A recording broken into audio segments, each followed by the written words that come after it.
Big boss സെറ്റിനുള്ളിൽ കൂടുപത്രങ്ങളും ഞങ്ങൾക്ക് പല കുപ്പികളും കിട്ടിയിട്ടുണ്ട് കേട്ടോ അതിന്റെ ഉള്ളിൽ നിന്നൊക്കെ. പലതും കാണാറുണ്ട്. പ്ലാച്ചിപ്പാവയ്ക്കുള്ളിൽ ഒളിപ്പിച്ച കൂടുപത്രവുമായി ബിഗ് ബോസിലേക്ക് പോയി അനുമോൾ ചിലപ്പം അവരുടെ വിശ്വാസങ്ങൾ അനുസരിച്ച് എന്തെങ്കിലുമൊക്കെ ക്രിയകൾ ചെയ്ത സംഭവങ്ങളൊക്കെ ആയിരിക്കും. അങ്ങനെയൊക്കെയുള്ള എന്തെങ്കിലുമൊക്കെ തകിടോ കൂടോ ഒക്കെ ചേച്ചി ജപിച്ചു കിട്ടിയിട്ടാണോ പോയത്? ഞാൻ ഇനി തുറന്നു പറയാണ്, 60 ദിവസം 70 ദിവസമൊക്കെ ആകുന്ന സമയത്ത് എനിക്ക് പുറത്തെ പല കാര്യങ്ങളും എനിക്ക് ഉള്ളിൽ നിന്ന് മനസ്സിലാക്കാൻ പറ്റിയിട്ടുണ്ട്. ഇനി ഒരു അവസരം കിട്ടിയാലും സത്യം പറഞ്ഞാൽ ഞാൻ ബിഗ് ബോസിലേക്ക് പോകും. അത് കാര്യം എന്ന് വെച്ചാല് ഈ ലക്ഷ്മിപ്രിയ എന്ന് പറയുമ്പോഴേ ഈ ഒരു കൂട്ടം ആളുകൾക്ക് ഈ ബിഗ് ബോസിന് ശേഷം കുലസ്ത്രീ എന്ന് പറഞ്ഞ ലക്ഷ്മിപ്രിയ ചേച്ചിയാണ്. ചേച്ചിയുടെ രൂപമാണ് അവർ മനസ്സിലോട്ട് വരുന്നത്. വലിയ സിന്ദൂരം, പൊട്ട് വഴിച്ചിട്ട മുടിയും കസവും അങ്ങനെയൊക്കെയാണ് തോന്നുക. ഈ ബിഗ് ബോസിൽ പോകേണ്ടിയിരുന്നില്ല എന്നെപ്പോഴും തോന്നിയിട്ടേ ഇല്ല. ഒന്ന്, എനിക്ക് കിട്ടിയ കാശ് എൻ്റെ ഒരുപാട് ഫിനാൻഷ്യൽ പ്രശ്നങ്ങളെ മാറ്റാനായിട്ട് അതിന് സാധിച്ചിട്ടുണ്ട്. അപ്പം അത് പിന്നെ നമ്മൾ എവിടെ പോയാലും നമ്മൾ എന്ത് പകർന്നു കൊടുക്കുന്നു, നമ്മൾ എങ്ങനെ ഇരിക്കുന്നു എന്നുള്ളതാണ് ഇമ്പോർട്ടൻ്റ് ആയിട്ടുള്ളൊരു കാര്യം. ഞാൻ ആരുടെയും പരദൂഷണം പറയാനോ കുത്തിത്തിരിപ്പുണ്ടാക്കാനോ കുന്നായ്മയ്ക്കോ ഒരാളുടെ അടുത്ത്, നിങ്ങളെ എപ്പിസോഡ് 100 ദിവസത്തെ എപ്പിസോഡ് എടുത്ത് നോക്കിയാലും ഞാനായിട്ട് ഒരാളുടെ അടുത്ത് അങ്ങോട്ട് പോയിട്ടൊരു വഴക്കുണ്ടാക്കിയത് അതിനകത്തിലില്ല. ഇങ്ങോട്ട് വന്നാൽ നമ്മൾ അതിനെ വിടത്തില്ല. നമ്മൾ ലാലേട്ടൻ്റെ മറ്റേ ഡയലോഗ് കേൾക്കുന്ന പോലെ എന്നെ അമ്മ കയറി ചൊറിഞ്ഞാൽ ഞാൻ കയറി എങ്ങും മാന്തും എന്ന് പറയുന്ന പോലെ തന്നെയുള്ളൂ. പിന്നെ അതൊരു ഗെയിമാണ്. എൻ്റെ ഉള്ളിൽ കൃത്യമായൊരു ജഡ്ജ്മെന്റ് ഉണ്ട്. അത് നമുക്ക് ഉണ്ടാവണം. നമ്മളിങ്ങനെ പറയുമ്പോൾ ഇതിനുണ്ടാവുന്ന ഒരു റെസ്പോൺസ് എങ്ങനെയായിരിക്കും. പിന്നെ ചില ദിവസങ്ങളൊക്കെ നമുക്ക് തന്നെ അറിയാം, ഇത് ഭയങ്കര തളർന്നു കിടക്കുന്നു, ഷോ അല്ലേ, ഒരു ഷോ അല്ലേ, ഇത് തളർന്നു കിടക്കുന്നു എന്നൊക്കെ ഒരു ഫീല് നമുക്കുണ്ടാവും. അപ്പം നമ്മൾ ബോധപൂർവമായിട്ട് ഭയങ്കരമായിട്ട് ആക്റ്റീവ് ആവുകയും അത് അവരും അതിനുള്ളതൊക്കെ കൊണ്ടുവരും. ദൈവം സഹായിച്ച് അന്നത്തെ എല്ലാ കണ്ടസ്റ്റൻസും ഒന്നിനൊന്നും മെച്ചമായിട്ടും ഒക്കെ അത് അങ്ങനെ പോയി. ഇനി ഒരു അവസരം കിട്ടിയാലും സത്യം പറഞ്ഞാൽ ഞാൻ ബിഗ് ബോസിലേക്ക് പോകും. അത് കാര്യം എന്ന് വെച്ചാല് നമുക്ക് ഈ ലോകത്ത് നമ്മുടെ ഇന്നർ സോള്, നമ്മളുടെ ആത്മാവും നമ്മളുമായിട്ട് മാത്രം ഇരിക്കാൻ പറ്റുന്ന ഒരു അവസരം കിട്ടിക്കഴിഞ്ഞാൽ നമ്മൾ അതിനെ യൂട്ടിലൈസ് ചെയ്യണ്ടേ? അതാണ് എൻ്റെ ചോദ്യം. എന്നെ സംബന്ധിച്ചിടത്തോളം നമുക്ക് നമ്മുടെ ചുറ്റിനും നിൽക്കുന്നവരെല്ലാം ശത്രുക്കളാണ്. എല്ലാവരും അവരുടെ ഒരു ഗെയിം പ്ലാനുമായിട്ടും ഒക്കെയാണ് വന്നിരിക്കുന്നത്. എന്നെ സംബന്ധിച്ച് എനിക്ക് ഒരു ഗെയിം പ്ലാനും ഉണ്ടായിരുന്നില്ലാത്ത, ഒന്നും അറിയാതെ പോയ ഒരാളുമാണ്. അപ്പൊ കുറച്ച് ദിവസം കഴിഞ്ഞപ്പോഴാണ് ഇതിനൊക്കെ ഇങ്ങനെയാണ് റെസ്പോണ്ട് ചെയ്യേണ്ടതെന്ന് പോലും നമുക്ക് മനസ്സിലാവുന്നത്.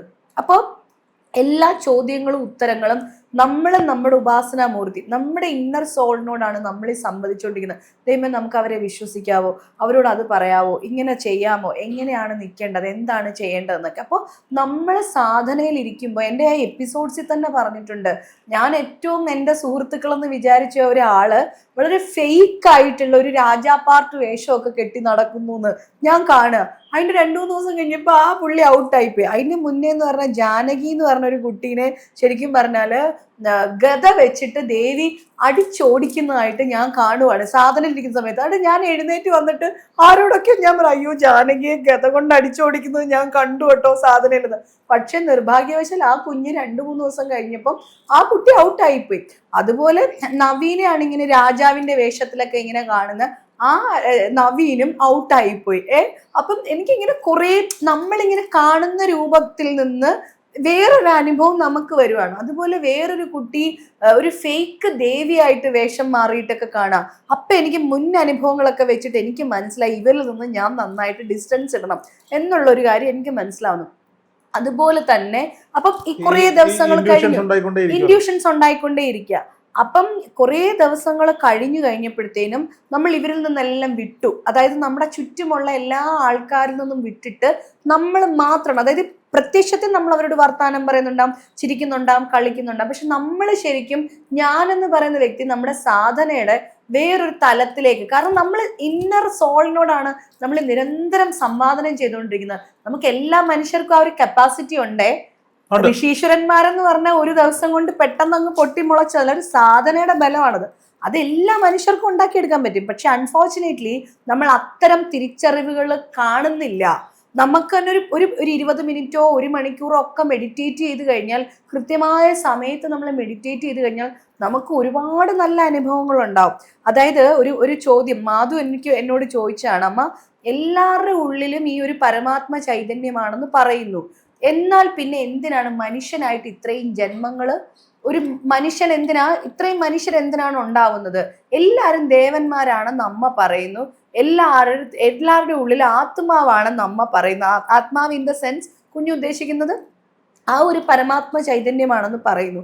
പിന്നെ എന്തിനാണ് മനുഷ്യനായിട്ട് ഇത്രയും ജന്മങ്ങൾ ഇങ്ങനെ വന്നുകൊണ്ടിരിക്കുന്നത്? മനുഷ്യൻ എന്തിനാണ് ഉണ്ടാവുന്നത് എന്ന് ചോദിക്കുന്നു.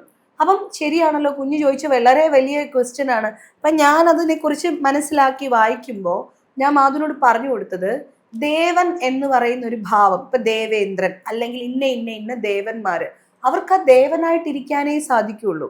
അവർക്കൊരിക്കലും എന്താ പറയാ, സാധനയിലൂടെ മാത്രമാണ് നമുക്ക് ആ മോക്ഷത്തിലേക്ക് എത്താനായിട്ട് പറ്റുള്ളൂ. ആ സാധന ചെയ്ത് ദേവനാവാൻ മനുഷ്യന് സാധിക്കും. മനസ്സിലായോ? ആ മനുഷ്യന് മാത്രമേ മോക്ഷം ഉണ്ടാവുന്നുള്ളൂ. അവന്റെ കർമ്മം മാത്രമേ അവസാനിച്ച് ആ കർമ്മ ദുരിതങ്ങളെല്ലാം ഒഴിഞ്ഞ് അവന് മാത്രമേ സാക്ഷാൽ ആ പരമമായ മോക്ഷപ്രാപ്തിയിലേക്ക് പോകാനായിട്ട് ഈ മനുഷ്യന് മാത്രമേ സാധിക്കുകയുള്ളൂ. ഒരു ദേവൻ ഒരിക്കലും അത് സാധിക്കില്ല. അതുകൊണ്ടാണ് മനുഷ്യ ജന്മങ്ങൾ നമുക്ക് വന്നുകൊണ്ടിരിക്കുന്നത്. ജന്മങ്ങൾ നല്ല മനുഷ്യരായിട്ടുള്ള ഇത്രയും മനുഷ്യർ ഈ ലോകത്തുണ്ടാവുന്നത് ആ മോക്ഷത്തിന് വേണ്ടിയിട്ടാണ്. മനസ്സിലായില്ല? അപ്പോൾ നമ്മൾ പറയുമല്ലോ മനുഷ്യ ദൈവം, ആൾ ദൈവം എന്നൊക്കെ പറയല്ലേ. ഇവിടെ രാമനും കൃഷ്ണനും നബിയും പിന്നെ എന്താ പറയാ യേശു ക്രിസ്തു എല്ലാവരും ജനിച്ചത് മനുഷ്യനായിട്ടാണ്. എല്ലാവരും മനുഷ്യ ദൈവങ്ങൾ തന്നെയാണ്. അപ്പോൾ നമ്മുടെ സമകാലികരായിട്ടുള്ള ഈശ്വരന്മാരെ നമ്മളിപ്പോ വള്ളിക്കാവിലമ്മയാണെങ്കിലും അല്ലെങ്കിൽ പിന്നെ എന്താ പറയാ ശ്രീ രവിശങ്കറിനെ ആണെങ്കിലും അല്ലെങ്കിൽ വേറൊരാളെ ആണെങ്കിലും ഒക്കെ അവർക്ക് എന്തിനാണ് നമ്മൾ ഈ ഒരു ആൾ ദൈവത്തിന്റെ ഒരു കവറപ്പ് കൊടുത്തിട്ട് പറയുന്നതെന്ന് എനിക്ക് മനസ്സിലാവുന്നില്ല. നമ്മുടെ ഉള്ളിലത്തെ ദേവനെ നമ്മൾ ജ്വലിപ്പിച്ച് ആണ് നമ്മൾ ദൈവമാകുന്നത്. മനസ്സിലായല്ലോ? ഇവര് ആരും ഒരിടത്ത് ഇവര് ദൈവമാണെന്നും പറയുന്നില്ല. നമ്മുടെ അനുഭവങ്ങളിലൂടെയാണ്. എനിക്ക് വള്ളിക്കാവിലമ്മയുടെ എന്ന് വെച്ചാൽ സ്വപ്നം കണ്ടിട്ടാണ് ഞാൻ അമ്മയുടെ ഡിവോട്ടി ആവുന്നതൊക്കെ. അത് നമ്മുടെ ഈ ഒരു ചാനൽ ആയതുകൊണ്ട് എനിക്കത് തുറന്നു പറയാൻ കഴിയും. ട്രോളുകൾ അങ്ങനെ വരുന്നത്. അപ്പോ എന്താ പറയാ, അതാണ് നമ്മളുടെ ഒരു ബേസ് എന്ന് പറഞ്ഞാൽ അതാണ്. അപ്പോ ശരിക്കും പറഞ്ഞാൽ ഞാൻ ആ 100 ദിവസത്തിലേക്കൊക്കെ എത്തുമ്പോ ഒരു കുറേ ദിവസങ്ങൾ, ഒരു 60 ദിവസം 70 ദിവസമൊക്കെ ആകുന്ന സമയത്ത് എനിക്ക് പുറത്തെ പല കാര്യങ്ങളും എനിക്ക് ഉള്ളിൽ നിന്ന് മനസ്സിലാക്കാൻ പറ്റിയിട്ടുണ്ട്.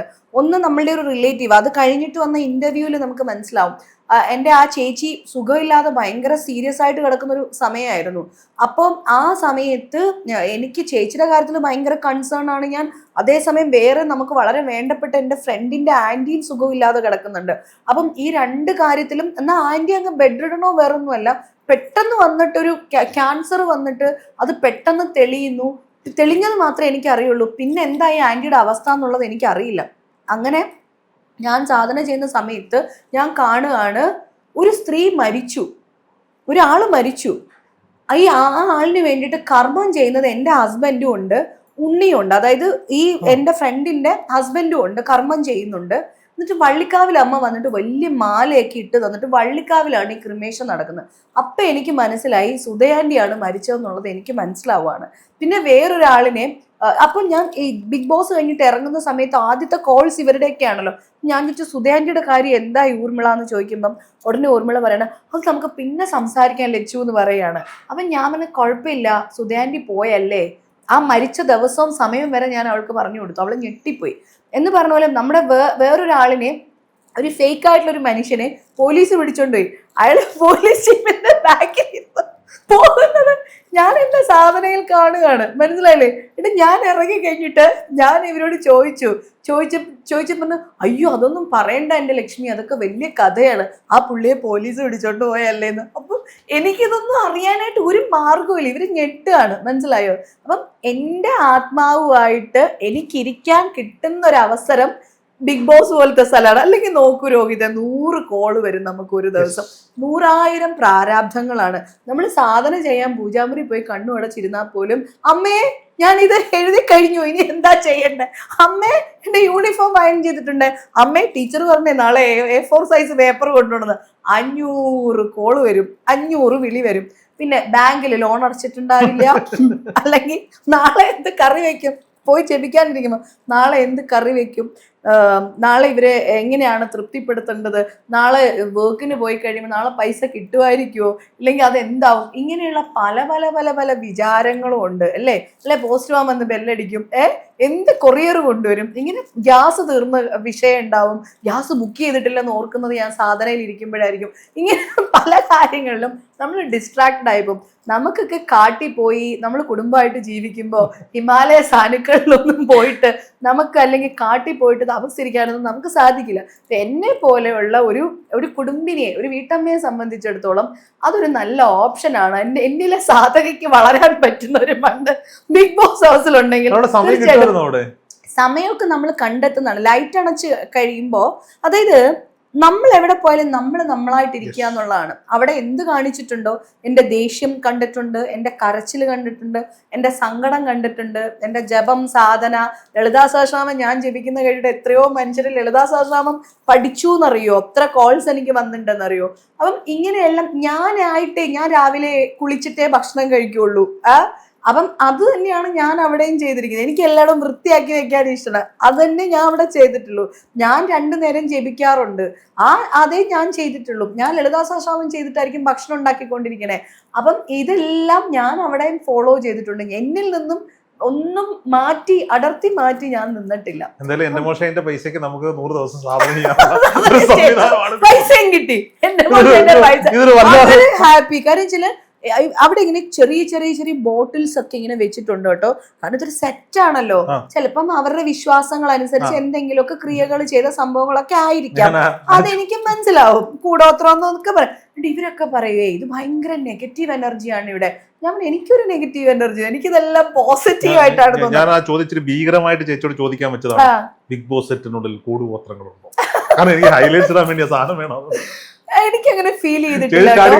അതായത് ഇപ്പം നമ്മളുടെ മനസ്സ്, ഇപ്പൊ നമ്മുടെ വീട്ടില് സുദർശന ചക്രം നമ്മൾ എഴുതി വെക്കുന്നു, അതൊരു കൂടോത്രമാണോ? അല്ല. നമ്മൾ ശ്രീചക്രം വെക്കുന്നു, അല്ലെ നമ്മൾ നാരങ്ങ വിളക്ക് കത്തിക്കുന്നു. ഇതൊക്കെ നമ്മളുടെ ഒരു ട്രഡീഷൻ, അല്ലെ നമ്മുടെ ഉപാസനക്രമത്തിന്റെ ഒക്കെ ഭാഗമായിട്ട് നമ്മൾ ചെയ്യുന്ന കാര്യങ്ങളാണ്. അതെന്ന് സംബന്ധിച്ചിടത്തോളം ഒരുത്തനെ എടുത്ത് കുത്തി കൊല്ലുവോ, വയലന്റ് ആയിട്ട് വല്ലതും ഇതിന് തീയിട്ട് കളയോ എന്നൊക്കെ പേടി അവർക്കും ഉണ്ടാവില്ലേ. അപ്പൊ അവര് ചിലപ്പോ അതിനെയൊക്കെ കൺട്രോൾ ചെയ്യാൻ അവരുടെ നല്ലതിന് വേണ്ടിയിട്ട്, പിന്നെ 100 ദിവസം നിൽക്കണം, ആപത്തുകളുണ്ട്, പിന്നെ ഇതൊന്നും വാസ്തു ഒന്നും നോക്കി ഉണ്ടാക്കുന്ന വീടുകളൊന്നും അല്ലല്ലോ. അപ്പൊ അതിനൊക്കെ വേണ്ടിയിട്ട് അവർ എന്തെങ്കിലും ചെയ്തു വെക്കുന്നുണ്ടാവും. ഞങ്ങൾക്ക് പല കുപ്പികളും കിട്ടിയിട്ടുണ്ട് കേട്ടോ. അതിന്റെ ഉള്ളിൽ നിന്നൊക്കെ പലതും കാണാറുണ്ട്. പലതും അത് എന്താണെന്ന് നമുക്ക് മനസ്സിലായി. ഹിന്ദിക്കാരുടെ നോർത്ത് ഇന്ത്യൻ സ്റ്റൈൽ അല്ലേ, വേറൊരു രീതിയിലുള്ള ഇതൊക്കെ നമ്മൾ കണ്ടിട്ടുണ്ട്. അത് പക്ഷെ എനിക്ക് തോന്നുന്നു അതൊക്കെ ഒരു പ്രൊട്ടക്ഷന്റെ ഭാഗമായിട്ട് വെച്ചിരിക്കുന്നു. ഒരുപാടുള്ള മേഖലയാണല്ലോ അത്. അതെ അതെ അതെ അതെ, എനിക്ക് അങ്ങനെയാണ് തോന്നുന്നത്. ബിഗ് ബോസ് വലിയ ഇലുമിനാറ്റി ആണെന്നൊക്കെ പറയുന്ന ഒരുപാട് പേരുണ്ട്. ഈ ഇലുമിനാറ്റി അങ്ങനെ പറയാൻ പറ്റില്ല. കാരണം അത് ഒരുത്തൻ ഇത് നെഗറ്റീവ് ആണെങ്കിൽ അവനത് നെഗറ്റീവ് ആയിട്ടല്ലേ തോന്നുന്നു. എന്നെ സംബന്ധിച്ച് അതൊക്കെ പോസിറ്റീവ് ആയിട്ടാണ് എനിക്ക് തോന്നുന്നത്. ഇത്തവണത്തെ താരം പ്ലാച്ചിപ്പാവയ്ക്കുള്ളിൽ ഒളിപ്പിച്ച കൂടുപത്രവുമായി ബിഗ് ബോസിലേക്ക് പോയി അനുമോൾ. ഒരുപാട് ഓൺലൈൻ ചാനലുകളിൽ മുമ്പൻ ചർച്ചയാണ്. എനിക്ക് തോന്നുന്നത് നമ്മുടെ ഏതൊക്കെ ചാനൽ ആരൊക്കെ ഇരുന്ന് ചർച്ച ചെയ്യുന്ന കണ്ടിട്ടുണ്ട്. സത്യത്തിൽ ഈ പിന്നെ അങ്ങനെയൊക്കെയുള്ള എന്തെങ്കിലുമൊക്കെ തകിടോ കൂടോ ഒക്കെ ചേച്ചി ജപിച്ചു കിട്ടിയിട്ടാണോ പോയത്? ഞാൻ ഒന്നും ജപിച്ചിട്ടില്ല. അവിടെ ഒന്നും സമ്മതിക്കത്തുമില്ലല്ലോ.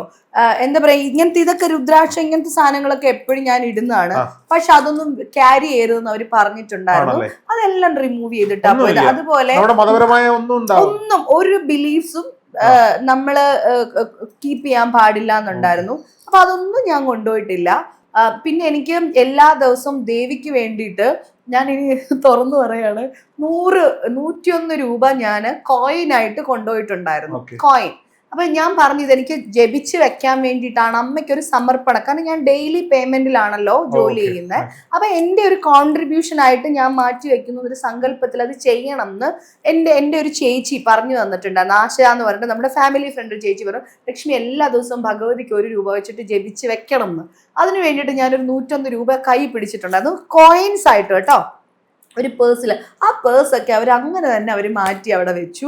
അതൊന്നും എനിക്ക് തന്നിട്ടില്ല. അതായത് തിരിച്ചു വരുമ്പോ തന്നു, അതിന്റെ ഉള്ളിലേക്ക് അതൊന്നും കൊണ്ടാൻ പറ്റിയിട്ടില്ല. അപ്പൊ പിന്നെ എങ്ങനെയാണ് ഈ കൂടോത്രവും ഇതൊക്കെ ഉണ്ടെന്ന്? പാവയുടെ ഉള്ളി വെല്ലം വെച്ചിരുന്നു എന്നുള്ളത് പൊളിച്ചു നോക്കിയാലേ അറിയുള്ളൂ. ഞാൻ പൊളിച്ചത് എനിക്കിതൊക്കെ അറിയാനുള്ള കൗതുകം കൊണ്ട്. പിന്നെ വേറൊരു കാര്യമുണ്ട് രോഹിത്, ഇങ്ങനെയുള്ള കാര്യങ്ങളൊക്കെ എന്റെ കണ്ണിൽ പെടുകയും ചെയ്യും കേട്ടോ. എല്ലാം എന്റെ കണ്ണിന് മുന്നിൽ പ്രത്യക്ഷപ്പെടും. ഞാനൊന്നും അന്വേഷിച്ചു വേണ്ട.